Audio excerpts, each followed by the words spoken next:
نے لکھا ہے کہ پہلے آپ پان کھاتے تھے، بعد میں ترک فرما دیا تھا. اس وقت پان کھانے کی عادت تھی. افطار ہو گیا، بچہ لیٹ ہو گیا، آ نہیں سکا. کافی دیر بعد آیا تو پان کی طلب محسوس ہو رہی تھی. قریب آیا تو آپ نے اس کے سر پہ 2 چپت ماری اور فرمایا آج اتنی دیر کر دی. بچے نے کہا کہ حضور دراصل گھر سے ہی دیر ہو گئی تھی، گھر والوں نے دیر سے کھانا تیار کیا. اب وہ بچہ چلا گیا. حضرت حکیم صاحب دیکھتے ہیں آپ کے ساتھی تھے، وہ آپ کے ساتھ معتکف تھے. کہتے ہیں کہ اعلیٰ حضرت اس رات انتہائی بے چین، کبھی ادھر جائیں کبھی ادھر جائیں، کبھی ادھر جائیں کبھی ادھر جائیں، حتیٰ کہ سحری کا وقت آ گیا. وہ بچہ سحری لے کر آیا. آپ نے کہا بیٹا سب سے پہلے ادھر آؤ. بچہ قریب آیا، اپنا امامہ اتار کے زمین پر رکھ دیا. فرمایا بیٹا میرے سر پہ 2 تھپڑ مارو. بچہ جب گھبرا گیا، حضور یہ میں کیسے ہمت کر سکتا ہوں؟ فرمایا بیٹا تمہیں کرنی پڑے گی. اگر میدان معاشر میں اللہ نے پوچھ لیا کہ اے احمد رضا تو نے اس بچے کے 2 تماچے کیوں مارے، تو میں اللہ کو کیا جواب دوں گا؟ بیٹا تم بدلہ لے لو. بچے نے کہا مجھ سے نہیں ہو سکتا. فرمایا ٹھہرو. جلدی سے مسجد میں گئے. فقراء کی تقسیم کے لیے ایک لکڑی کے بکسے میں بہت سارا پیسے رکھے ہوئے تھے، وہ لے کر آئے. کھول کے کہا بیٹا دیکھو سارے دے دوں گا، تم 2 تھپڑ مار لو.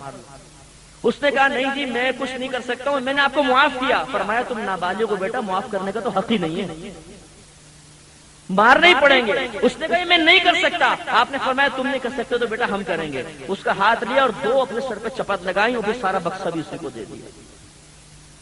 انہوں نے ایسے تو عزت نہیں پالی، ان کی مدح اور ثنا کے ترانے ایسے تو نہیں سب کی زبان پہ چل رہے. ہمارا حال تو یہ ہے کہ جب ہم سامنے ہوتے ہیں سب ریڈ الرٹ، اور جیسے ہم نکلتے ہیں تو بولتے ہیں بڑا بد دماغ آدمی ہے، کمبخت نے زندگی دوبر کر رکھی ہے. ہماری عزت تو یہ ہے. لوگ ہمارے منصب، ہماری طاقت، ہماری قدرت، ہمارا پیسے کی وجہ سے ہماری عزت کرتے ہیں، ورنہ ہماری اخلاق، ہماری عادات ایسی ہیں کہ پیٹ پیچھے گالیاں ہی پڑتی ہیں. ہر ایک کی بات نہیں کر رہا ہوں، جو عادات میں گرفتار ہوتا ہے. تو ذرا غور فرمائیں کہ ہمارے نبی کریم صلی اللہ علیہ وسلم نے آخرت کے خوف کی وجہ سے اپنے غلام سے فرمایا بدلہ لے لے.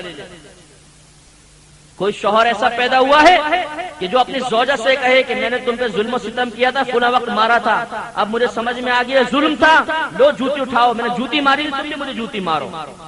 نہیں، ہمارے دل میں ہے تکبر، بڑا پن، لوگوں کے سامنے ریاکارانہ طور پر اور دوسرے کو متاثر کرنے کے لیے عاجزی کے جملے کہنے والا جب امتحان میں مبتلا ہوتا ہے تب اس کا تکبر دیکھیے. وہ ہمارے نبی تھے، ہم ان کے امتی ہیں. ہم نے نبی کے صرف نعرے لگانا سیکھا ہے، ہم نے نبی کے نام پہ کھانا ضرور سیکھا ہے. نبی کے طریقے اختیار کرنے کے لیے ہم تیار نہیں. بہت مشکل کام ہے بابا، یہ کون کرے؟ کسی دوست کو دیکھا ہے، اس نے اپنے دوست سے کہا یار فلاں وقت میں لڑائی ہوئی تھی تو میں نے تمہیں مارا تھا اور برا بھلا کہا تھا، یار خدا کے واسطے آج بدلہ لے لو بھائی. میرے پیارے بھائیو، دنیا میں بدلہ دلوا دیجئے، دنیا کی ذلت کی فکر مت کیجئے. اللہ تعالیٰ اس ذلت کے بدلے میں آخرت میں جو آپ کو عزت عطا فرمائے گا وہ ناقابل تصور ہے، ناقابل تصور.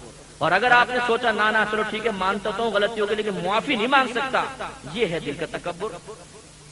بعض تو ایسے متکبرین بھی دیکھے ہیں کہ انہوں نے ماں باپ کے سامنے بدتمیزی کی، ان کا دل توڑا، جن کے بارے میں اللہ نے فرمایا وَلَا تَقُلْ لَهُمَا أُفٍّ وَلَا تَنْهَرْهُمَا، ان ماں باپ کو اف بھی مت کہو اور ان کو ڈانٹو مت. اور جب انہیں پیار، شفقت، محبت سے سمجھایا گیا تو انہوں نے کہا ہم اعتراف کرتے ہیں کہ ہم سے غلطی ہوئی لیکن ماں کے قدموں میں نہیں گر سکتے، والد سے معافی نہیں مانگ سکتے. دل کے تکبر نے ہاتھوں کو روک دیا، جڑنے نہیں دیا، اور اسی طرح پھر ماں باپ کا انتقال ہو گیا. یہ بدبختی ہے. اس لیے میرے پیارے بھائیو ہمت کیجئے اللہ کی بارگاہ میں. اگر آپ چاہتے ہیں کہ سرخرو ہو کر پہنچیں تو اس سنت نبی کو اختیار کریں. یہ خلق مصطفیٰ ہے کہ دنیا میں ہی بدلہ دے جاؤ، آخرت کے لیے کچھ جمع مت رکھو.